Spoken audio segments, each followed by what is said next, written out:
Muito bem, o tema desta ministração, o título está aí na sua tela. Diga qual é o título. Luzeiros no mundo. Que será isso? Um luzeiro, o que é um luzeiro? Tudo que emite alguma luz. Um farol é um luzeiro. E um bom exemplo do que nós vamos administrar hoje aqui também. Farol. O que é um farol? Bom, tem o farol de carro que ilumina o motorista, ilumina a estrada para o motor, cidade, a rua, o que for, para o motorista não entrar em acidentes, para saber o caminho, para os buracos e também para iluminar a estrada para ele poder ser guiado bem. Um farol também pode ser uma torre que fica perto do litoral, onde tem um porto, onde tem uma entrada de uma cidade, onde os navios costumam passar por ali, né? Normalmente é quando tem um porto, para que eles possam ser guiados até o local. Você já imaginou um navio de noite andando pelo mar, sem farol, quando chega perto da costa? Seria praticamente impossível não bater no Recife. Então o farol está lá para isso. E fica aquela luz piscando constantemente do farol para guiar o caminho do porto para o navio. Hoje em dia, a palavra luzeiro tem mais a ver com luminária. Nós temos algumas acesas aqui hoje para que a sala não fique muito escura. Então, em locais fechados, luminária é importante. Mas à noite, então, ela é extremamente necessária. Antigamente tinha lamparina. Já ouviram falar nisso? Já.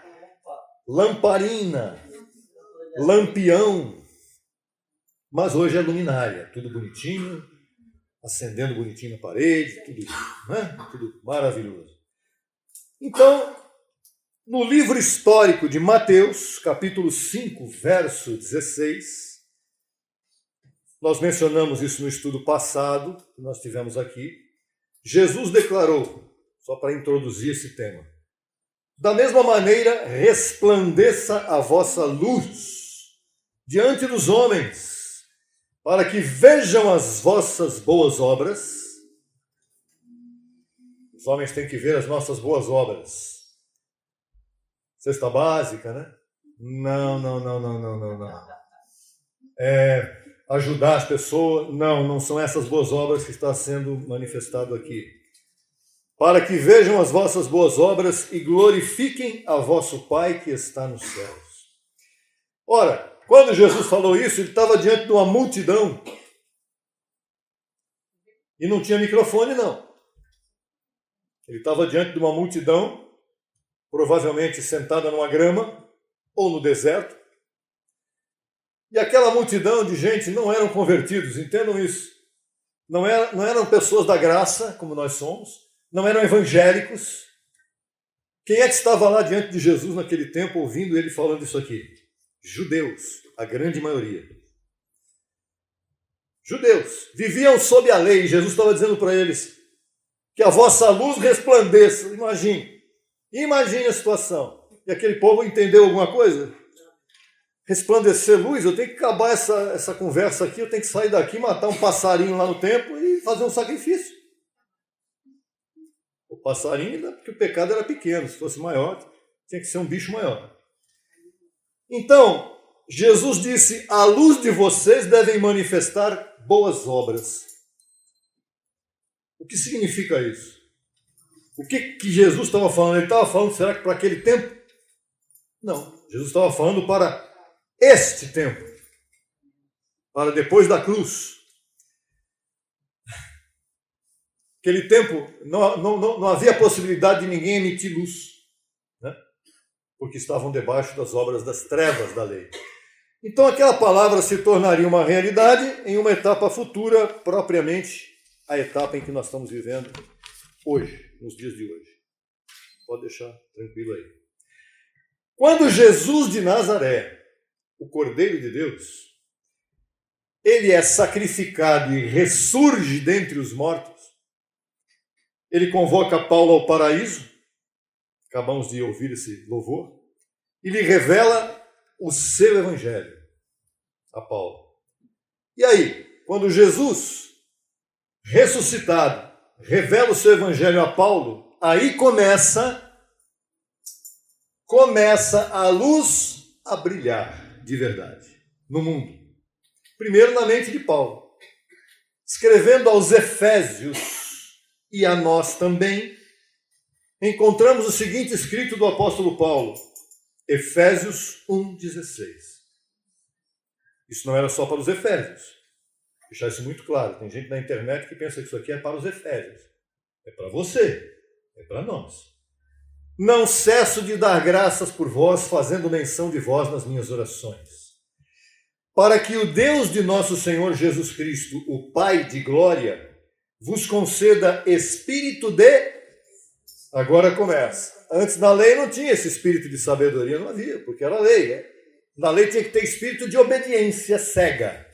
Na graça é espírito de sabedoria e de revelação no pleno conhecimento dele, de Cristo.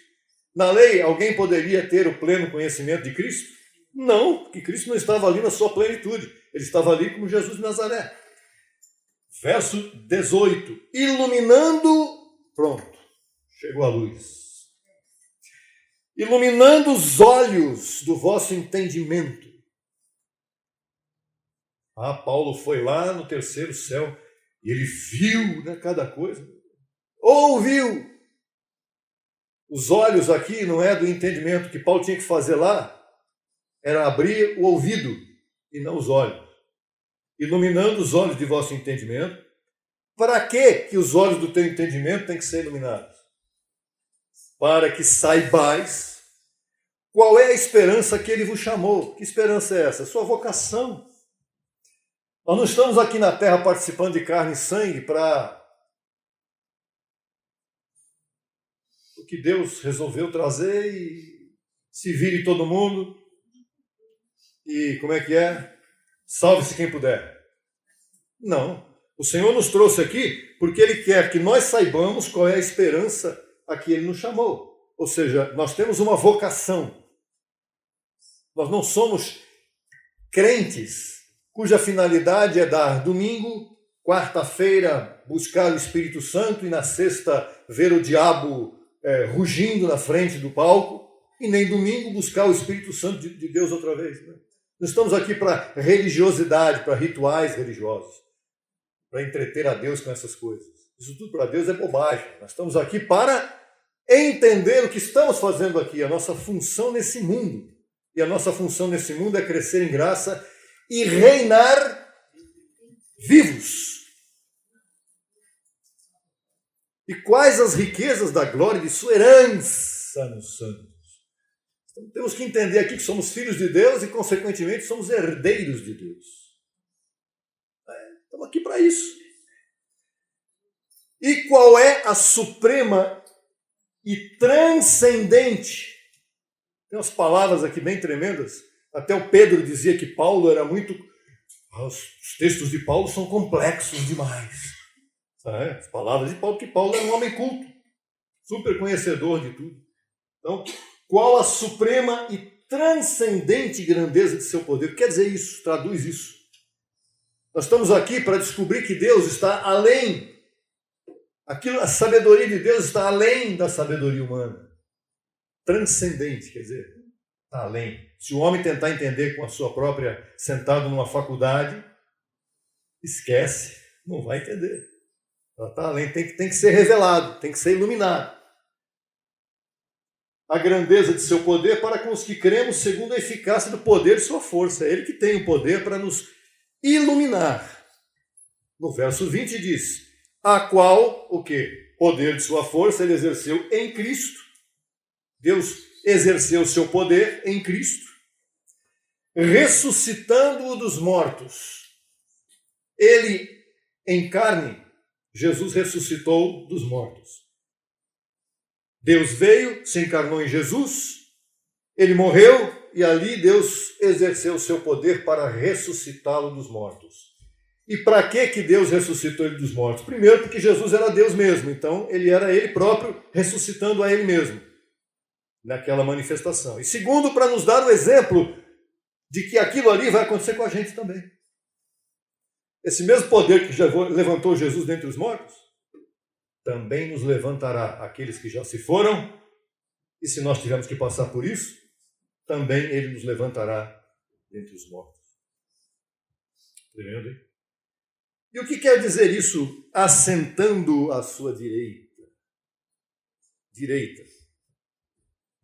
Deus está aqui, aí Deus falou, Cristo, vem, senta aqui do meu lado direito. Por favor. Não. Não é isso. Então no trono tem duas cadeiras. Uma do Pai e outra do Cristo ressuscitado. Não. A palavra direita aqui significa lugar de honra e autoridade. Nos lugares celestiais. Então Cristo tem um lugar de honra e autoridade com Deus. Direita de poder. Não é direita de mão direita ou esquerda, não. Tem nada a ver com isso. Verso 21. Agora vem. Que autoridade é essa e que lugar de honra é esse? Verso 21. Sobre que Cristo tem essa autoridade? Sobre o quê? Vai chegar num ponto aqui tremendo, você se prepare. Aperta o cinto aí de verdade. Sobre todo principado, a autoridade de Deus em Cristo, hoje, é sobre todo reino, quer dizer, reino, entenda reino como nação. Naquele tempo, a palavra nação era difícil. Não tinha nação constituída. Tinha reinos e povos e tribos. Hoje é sobre todo principado, reino ou governo, e autoridade, e poder, e senhorio. Então a autoridade de Cristo é sobre todo senhorio. O que quer dizer senhorio? Domínio. Sobre todo domínio. O que mais? Sobre todo nome que se possa nomear, não somente neste século, senão também no vindouro.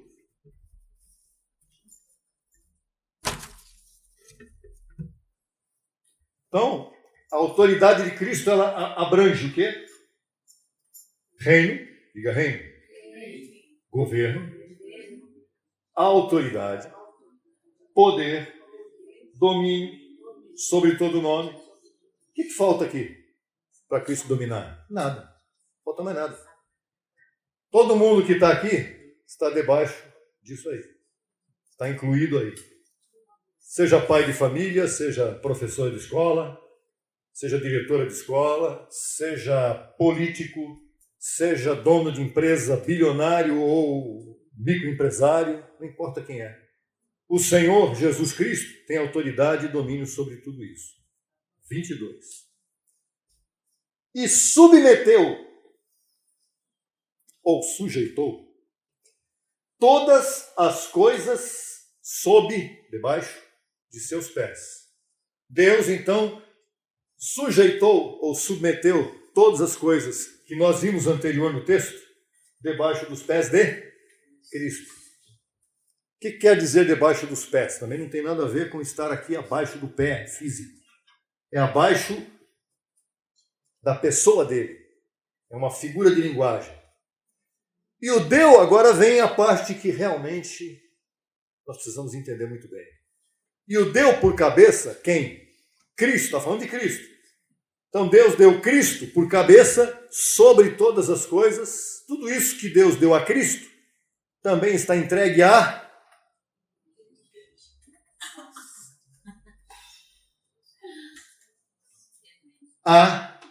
igreja.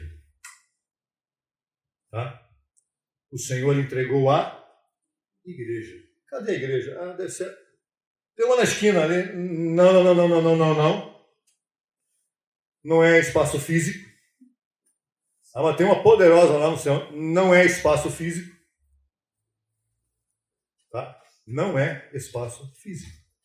O que é e quem é a igreja? Cadê ela? Cadê a igreja? Aqui. Ainda em corpo humano. Mas dentro de cada um de vocês tem uma igreja. Tem um ser espiritual. Tem um filho de Deus que quando junta aqui vira festa. 23. Uau, isso aqui é muito forte. A qual igreja é seu corpo? Nós somos o quê? Não, corpo de Cristo. Quem? Nós. Nós quem? Isso aqui em carne? Aqui não tem corpo de Cristo em carne. É espírito.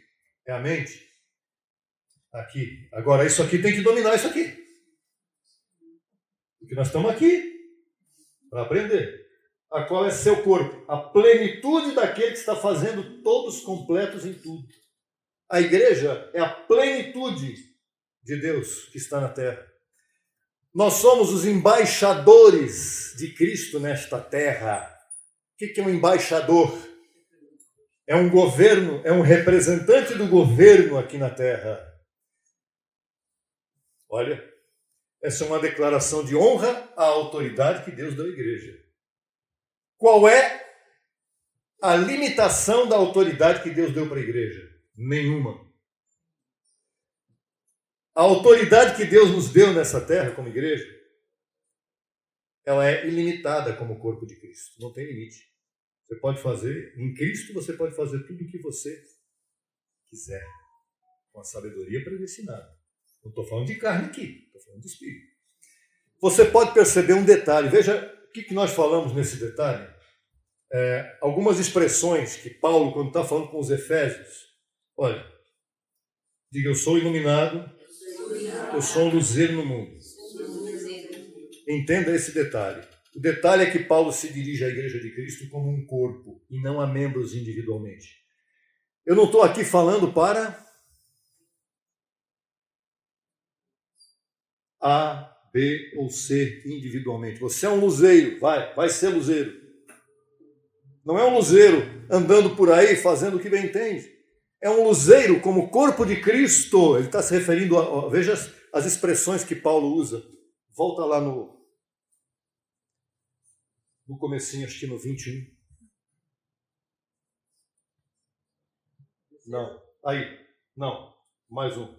Agora, 22. Isso, 22. Aqui. Não, 23.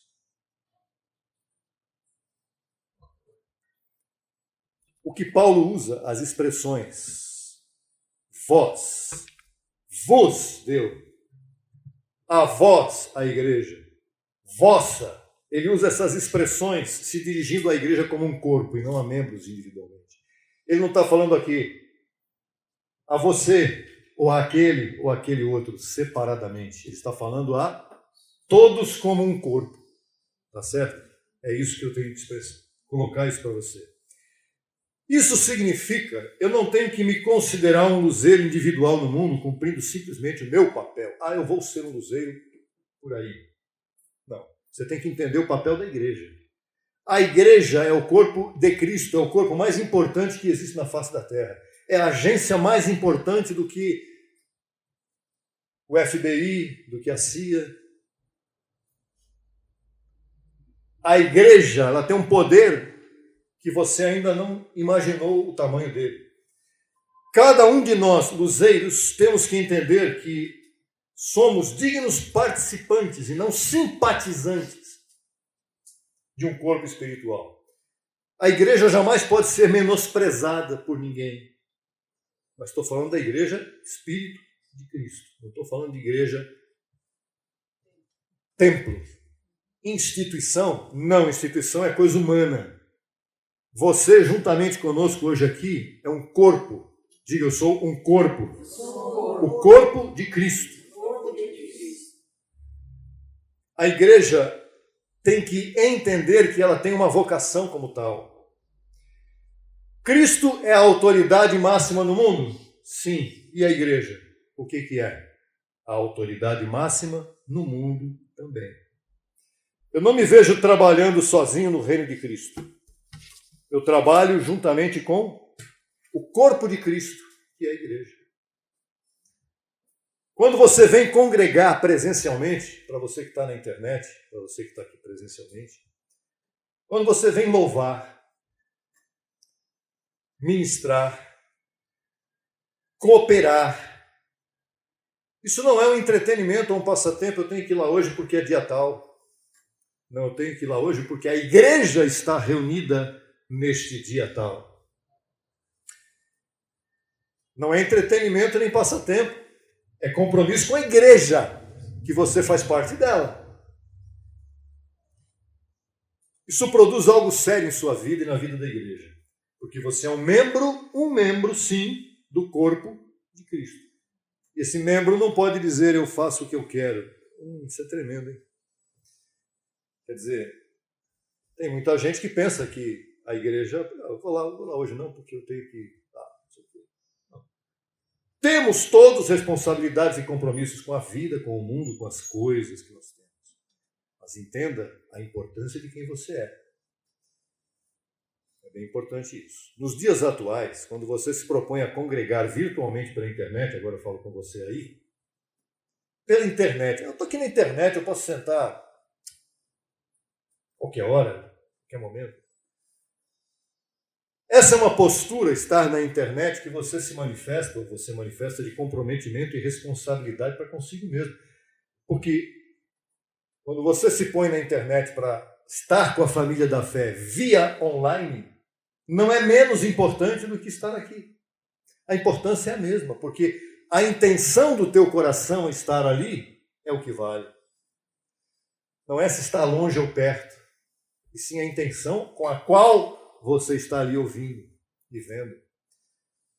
Eu estou vendo programa lá do Crescendo em Graça, lá do Evangelho Depois da Cruz. Olha, pessoal, o conteúdo disso que nós estamos apresentando para você é que é mais sério do que o nosso nome. Que nós estamos aqui em nome de Cristo. Somos o corpo dele. Você deve ser como uma espécie de convocado. Olha, quarta-feira, 20 horas. Isto é uma convocação. Eu não posso 20 horas às 22. Tudo bem. Só posso no dia seguinte. Tudo bem. Mas você é um membro do corpo de Cristo. Separe um tempo para você estar com a igreja, virtualmente ou presencialmente. O dom te foi dado. Não fui eu que dei. Foi quem? O Espírito Santo de Deus te deu o dom de se pôr dentro de você, porque você tem uma função. Você tem uma vocação no corpo de Cristo. Colossenses 1,18. Ele, troque por Cristo. Cristo é a cabeça do corpo, que é a igreja. Ele que é o princípio, o primogênito dentre os mortos, para que em tudo tenha a primazia. Primazia? A importância. Ele tem mais importância. E se você é corpo dele, você tem importância. Nunca se veja como, olha, não é pequenininho ou maiorzinho, você é. Então, tira essa unhazinha daqui, vê se vai fazer falta. Faz falta, incomoda a sua ausência, unha.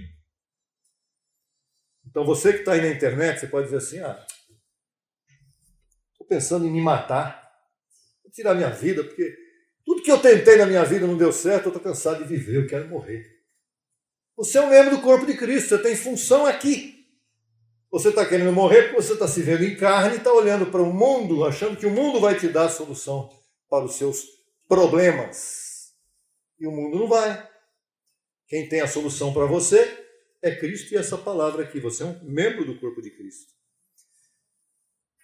Ele é a cabeça do corpo. Dá para arrancar a cabeça fora do corpo? Não, você está ligado a ele no Espírito. Por isso que o Espírito está aí dentro de você.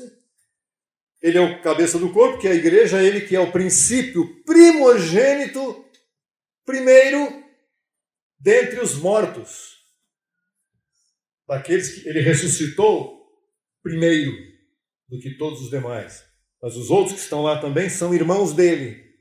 Primogênito quer dizer o primeiro que foi gerado. Cristo é o primeiro que foi criado por Deus, sua própria imagem. Ele mesmo em carne. Mas os demais que estão lá, aguardando a ressurreição, são irmãos. Nós somos irmãos, estando aqui vivos ou estando lá, tendo que passar por essa situação. Verso 19. Porquanto agradou ao Pai que nele habitasse toda a plenitude. Por que Cristo é tudo isso? que Deus quis. Quem é Cristo? É Deus. Deus quis fazer um corpo, vir aqui, passar pelo que passou, e hoje quis que nós, cada um de nós, estivéssemos aqui entendendo isso. Para Paulo, a encarnação de Deus em Cristo foi coroada pela ressurreição. O que valeu Cristo vir ao mundo? Que ele morreu e ressuscitou.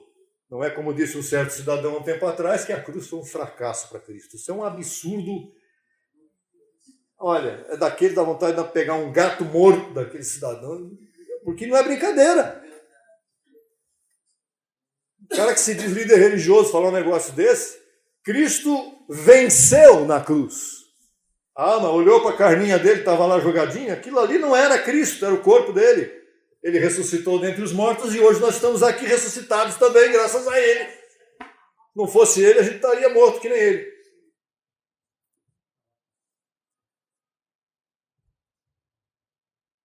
Por isso Jesus afirmou. João 9,5.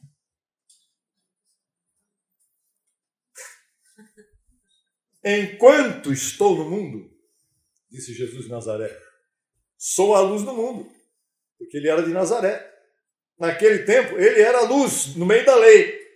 O que vigorava ali era a lei de Moisés. E ele veio debaixo da lei. Mas ele disse, bom, aqui, eu sou a luz do mundo. Não tem mais ninguém aqui como a luz do mundo. Eu sou a luz do mundo. Era uma luz que não podia fazer muita coisa com ela.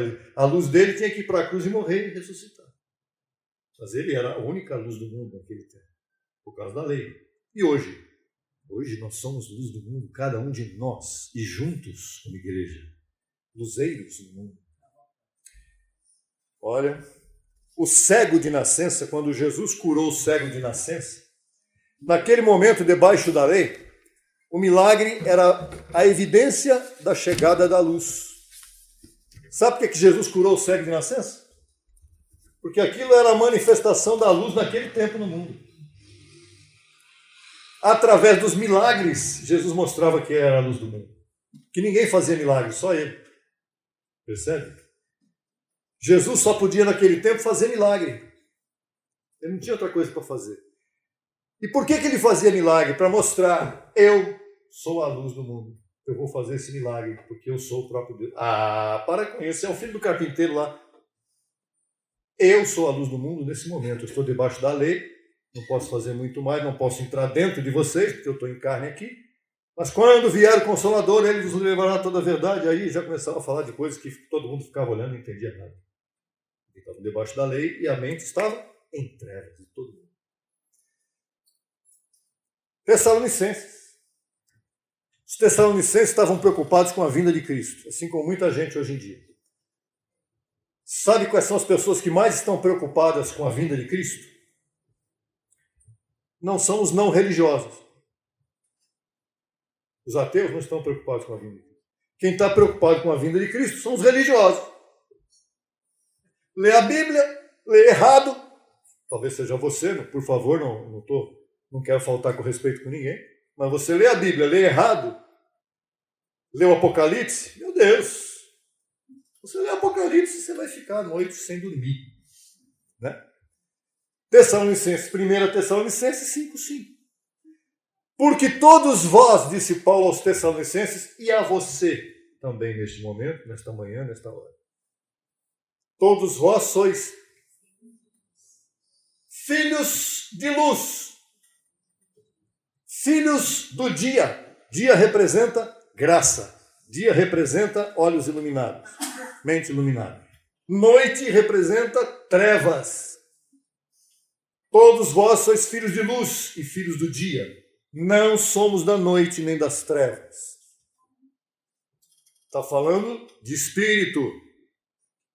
Ah, eu gosto de ficar à noite acordado, eu sou filho da treva? Não. Criatura da noite, fique à vontade. Aqui está falando de seres espirituais. Espíritos, iluminação, entendimento. Portanto, verso 6, não durmamos como os demais, então vou ter que ficar acordado o tempo todo? Não é isso que está dizendo o texto. Não durma, não entre em treva, na ignorância. senão vigiemos e sejamos sóbrios. O que é vigiar? Outra situação para quem está na religião. Vigiar. Vigiar. Quando é que vai ter vigília?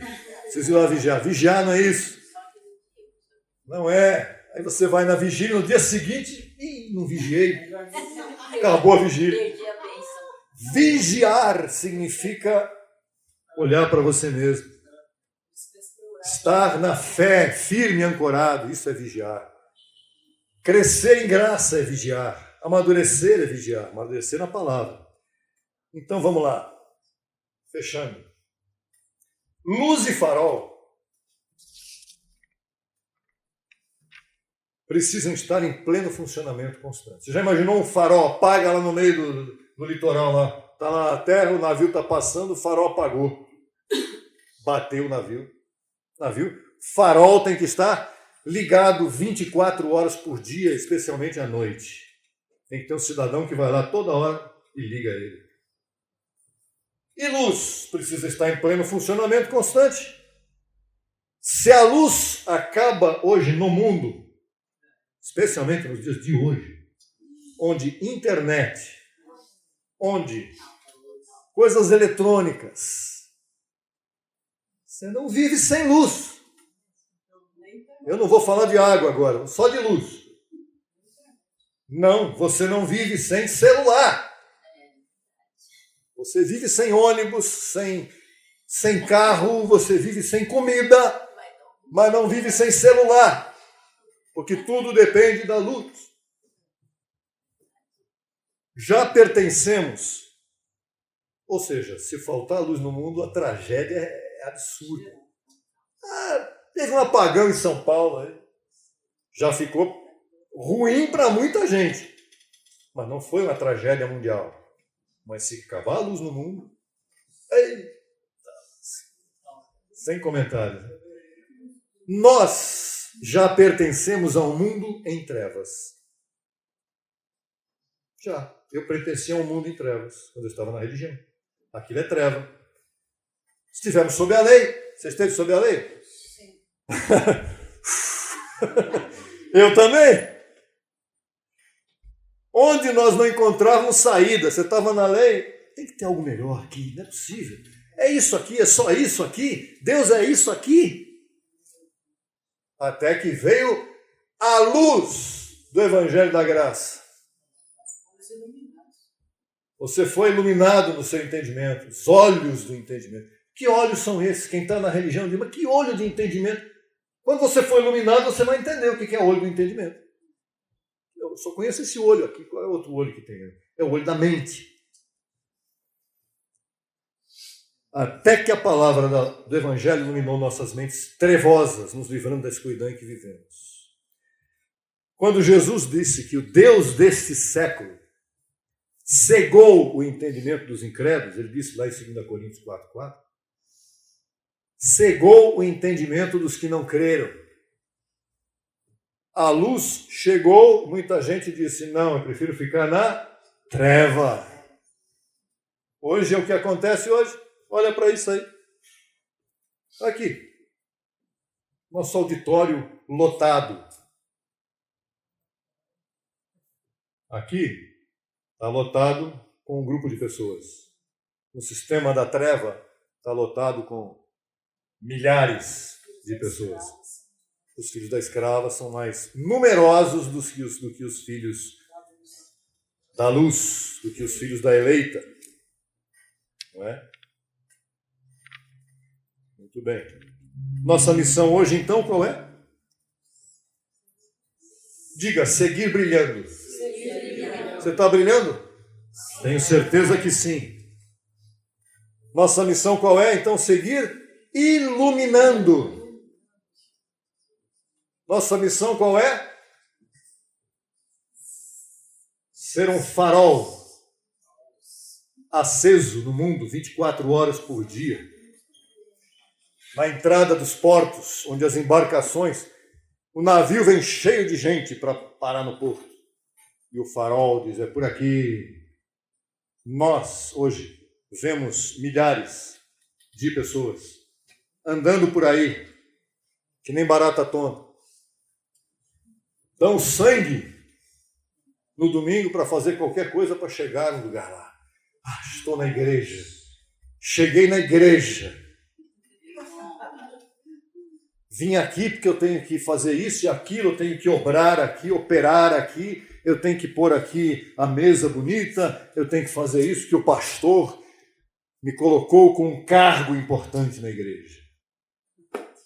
Sabe qual é o teu cargo? O cargo que te interessa? Ser luz. Tem gente que entra nos ambientes e diz, aqui está meio carregado, pesado o ambiente. E tem mesmo, tem ambiente pesado mesmo. Tem lugar que tem ambiente pesado. Por quê? Porque o cidadão não está na luz. Quando você chega, eu digo isso para vocês, que olha, não estou falando porque sou eu, cada um de nós tem que ser assim. Tem lugares onde você chega que as pessoas muitas vezes não concordam nem com o que você crê. Não concordam com o que você fala, com o que você ensina. Lá onde eu estou, de vez em quando, para aquele povo lá, extremamente, rigorosamente religioso, a ponto de carregarem cruzes em dias santos, andam quilômetros para ver lá uma imagem, e você chega e fala, abençoado com todas as bênçãos. Ele não entende, mas ele gosta do que você disse, porque você falou luz, porque você vive a luz. No meio das brigas onde que acontecem, você entra e diz, opa, calma aí, gente, tudo está bem aí, vamos ficar em paz aí, vamos viver tranquilo. Por quê? Porque você chegou com energia positiva, que é a luz do Evangelho que traz através de você. Conforme Paulo afirmou aos Hebreus, capítulo 6, versos 4 a 6, só para constar aqui no entendimento, é impossível que os que uma vez foram iluminados e recaíram, sejam renovados para arrependimento. O valor de você estar firmado nessa graça, você não faz ideia como é enorme. Tem gente que diz que esteve firmado. Se tivesse firmado, estaria aí. Mas estava enganadamente firmado. Quem que enganou ele? Ele mesmo. Ficou um tempo. Agora é. Sei lá o que é.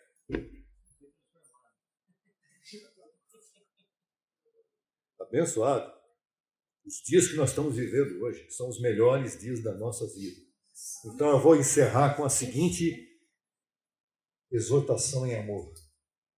Aproveite os benefícios de ter sido iluminado um dia e de ter se mantido firme até hoje. E nunca negligencie isso, vá até o final. Porque a tua herança é extraordinária. Tá bom? Até dia 1º. Ou até quando o Senhor nos ajuntar novamente. Receba essa palavra. Solicite material inteiramente grátis pelo WhatsApp 11 95002 5531. Acesse nossa página no Facebook www.facebook.com/Crescendo em Graca Brasil e no Instagram acesse e siga-nos em www.instagram.com/CEGBrasil_oficial. Acesse também nossa rádio web 24 horas www.radiograca.net. Também pelo nosso aplicativo Rádio Graça, disponível no Play Store. No YouTube estamos em 2 canais. Na barra de pesquisa você digita Crescendo em Graça Brasil Oficial. Neste canal você desfrutará de louvores, conferências apostólicas, confissões em graça, especiais musicais e muito mais. Nosso segundo canal, Crescendo em Graça Brasil Estudos, www.youtube.com/Crescendo em Graca Brasil. Neste canal você desfrutará de estudos bíblicos em apostila, com base em mensagens do apóstolo e doutor José Luiz de Jesus Miranda. Declaramos os olhos de teu entendimento iluminados com o conhecimento da verdade, abençoados com todas as bênçãos.